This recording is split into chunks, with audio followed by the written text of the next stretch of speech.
Nora Bennett had practiced the line all morning. It's just $100, Caleb, for the medication. Her joints had been shouting at her for weeks, and the new prescription the clinic recommended wasn't covered. 100 a month felt like a canyon when your savings were a puddle. Caleb chuckled like she told a joke and glanced at his wife. Alyssa didn't even try to hide the eye roll. Your mother thinks we're an ATM, she said, buttering toast with the bored efficiency of someone who had long ago decided other people's needs were an inconvenience. Nora absorbed it like she always did. Then, calmly, she set her tea down. Since we're talking money, she said, this month is the last mortgage payment. 700 even. After that, you two will have to manage on your own. The toast froze halfway to Alyssa's mouth. Mortgage, she repeated. I thought the house was paid off.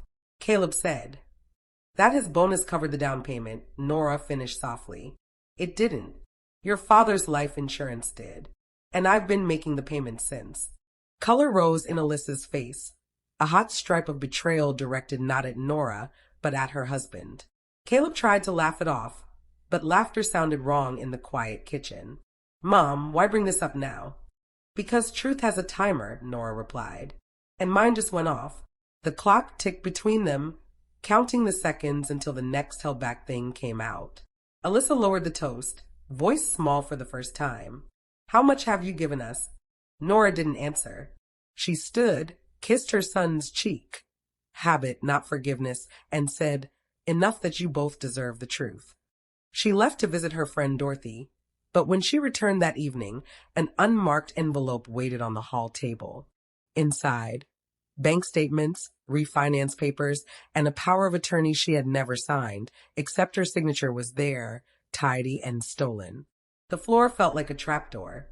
Somewhere between her son's grin and her daughter-in-law's crisp budgets, someone had decided Nora's name was a key to take anything they wanted.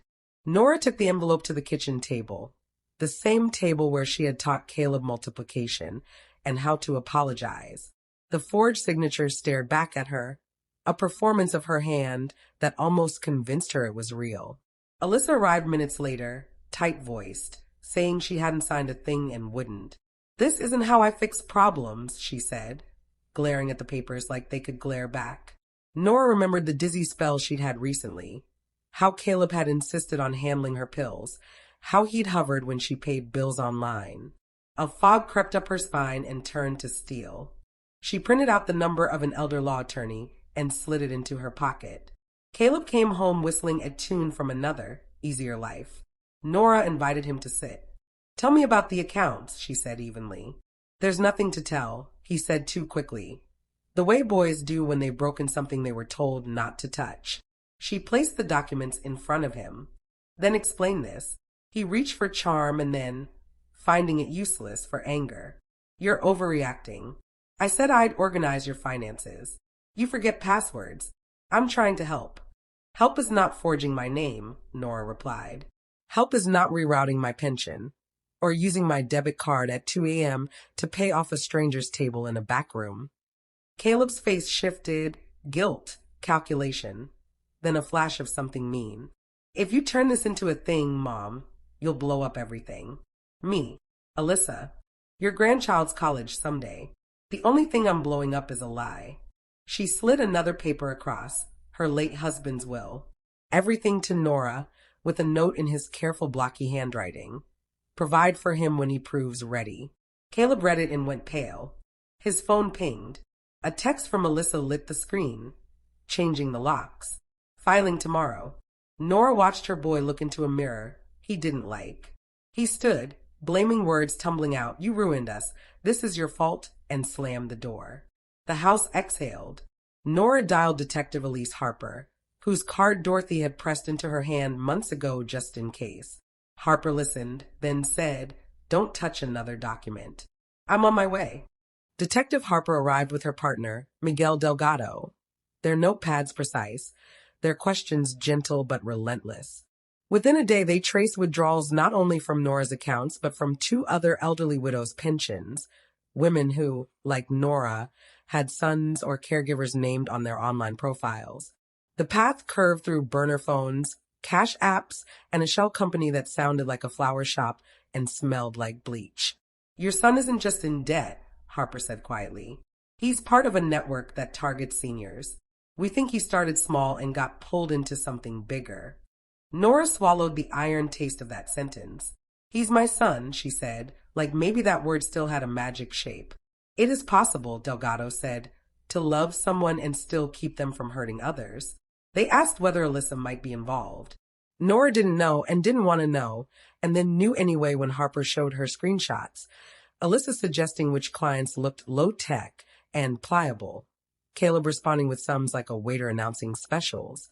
When Caleb was arrested at an illegal poker game 2 nights later, someone with old world ties posted his bail. Vincenzo Marino, owner of 3 laundromats and more shadows than windows. Marino's message was simple. Work off what you owe by delivering more accounts like Nora. The detectives moved Nora to a safe rental and wired her phone. Days later, Caleb texted a photo of Alyssa bound to a chair, a bruise painted on her cheek. Come to the garage. Alone. Fix this. Harper looked at the image and shook her head. Staged, she said. Different metadata, wrong lighting. The bruise is makeup. She outlined a plan that felt like a heist movie and a nightmare at once. Nora nodded because there was nothing else to do. The garage smelled like oil and a childhood of scraped knees. Nora walked in with empty hands and a heart like a drum. Caleb stepped from behind a stack of tires, a pistol trembling in his grip. Somewhere outside, unmarked engines purred. You tell Detective Harper you made it all up, he said. You tell her you're confused. I brought something better, Nora said, lifting a printed photo. Alyssa in a cafe that morning, coffee in hand, not tied to anything but her own choices. She sold you before you could sell her. For a heartbeat, anger and humiliation fought inside him. The gun drooped. She said this was just until I got a better job. Crime is not a bridge, Nora answered. It's a pit. The side door burst open. Police. Harper's voice cut through the room, sharp and human at once. Caleb raised his hands, the pistol clattering to the concrete like a verdict.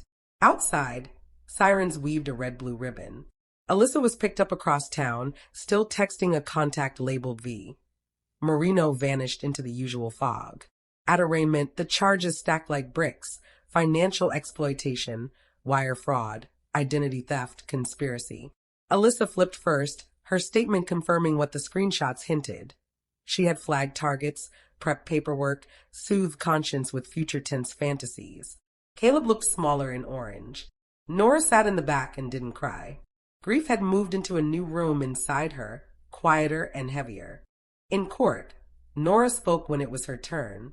She didn't mention the $100 or the mortgage or the forged N. She said, Your Honor, theft steals more than money. It steals knowing your home is your home, that your name belongs to you. That family means safety.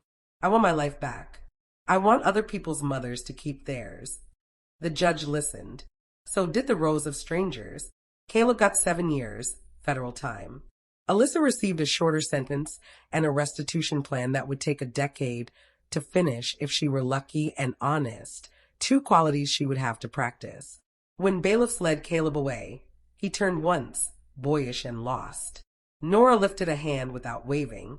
Love didn't evaporate. It learned not to be a doormat. Weeks later, a letter arrived from a statewide elder fraud task force thanking Nora for cooperating.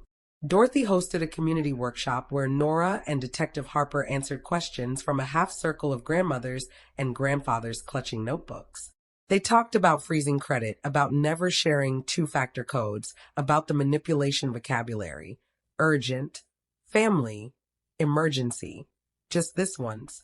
That night, Nora sat on her porch with a mug of chamomile. The neighborhood breathed. She thought of Caleb at 16, of the first time he asked for $20 with a smile that promised to pay it back, and how easy it had been to believe him then, how expensive later. Somewhere inside the mug's steam, she forgave the boy he'd been and refused to excuse the man he became. Both things could be true. Spring came late but honest. Nora volunteered with Dorothy's nonprofit, answering calls from scared voices who didn't want to be fools, only safe. She learned to enjoy small, unbothered rituals.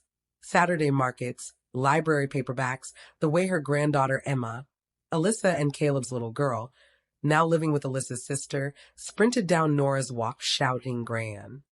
They baked lemon bars and talked about school plays. Emma asked once if her dad was mad at Nora. Nora said, "He's mad at himself, sweetheart. Sometimes it looks the same. But I love him. And I love you." It was not a fairy tale line, but it was true, and truth, Nora had learned, is the only medicine that works long term.